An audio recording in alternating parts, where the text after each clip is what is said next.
Assalamu alaikum, karibuni Methla's Kitchen. Leo nitawaletea pilipili au achari inayoitwa sambaro. Ni achari tamu na inavutia na pia ina harufu nzuri.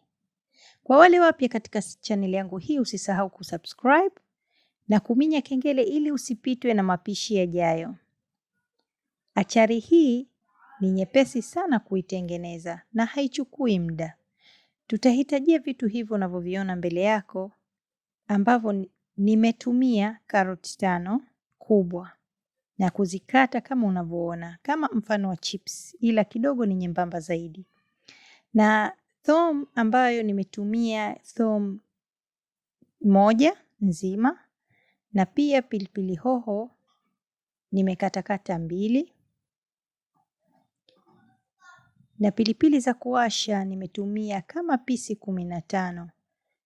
Inategemea na wewe vipi utataka achari yako iwashe.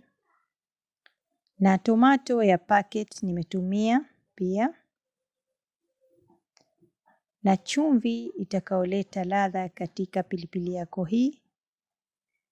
Na mafuta mengi ambayo nitatumia kukaangia pamoja na spices hizi zilizo mbele yako, ambao ni manjano na rai na uwatu uliosagwa na paprika. Vitu hivi vitaleta harufu nzuri katika pilipili. Nitaanza kutia mafuta na kisha pata moto nitatia ile thomu yako na kuikaanga dakika 2-3. Na kisha nitatia pilipili hoho, pia nitakaanga dakika 2-3 kiasi tu. Na ikifuatiwa na pilipili za kuwasha. Kama nilivyosema, wingi wa pilipili zako ndio zitakazofanya pilipili hii au achari hii iwashe au la. Nimependelea kutia pilipili kichaa ili ilete harufu nzuri na hii achari yangu itokee inanukia. Kisha nikatia zile spices zote kwa pamoja. Nitakaanga kwa muda dakika 2-3 kama unavyoona, kiasi vichanganyike vizuri. Kisha nitatia papai bichi. Hili papai lilikuwa ni rangi yake hiyo, ila lilikuwa ni bichi. Na mwisho nitamalizia na carrot. Nitakaanga kidogo na kisha kutia chumvi. Chumvi itategemea na wewe mwenyewe. Ni lazima utie kisha utaonja iwapo imetosha, na kama haikutosha utaongeza. Kaanga kwa muda dakika 2-3 kisha utatia ndimu.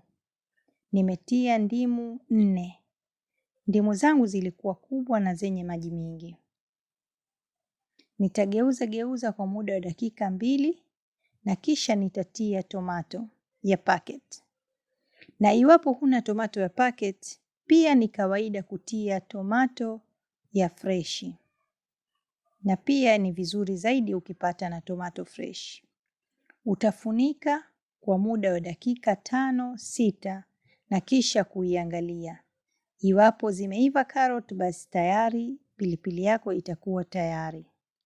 Mimi pilipili yangu iliiva kwa kuchukua muda wa dakika 10. Kama unavyoiona iko tayari. Pilipili hii ni nzuri sana kulia chakula cha kama vile Chinese rice au wali wa nazi au pilau. Itakapopoa pilipili yako utaitia vizuri katika chupa yako ambayo ndio utaihifadhia.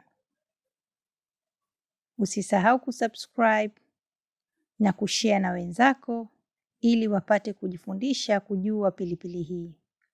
Asanteni na tutaonana tena katika video zijazo.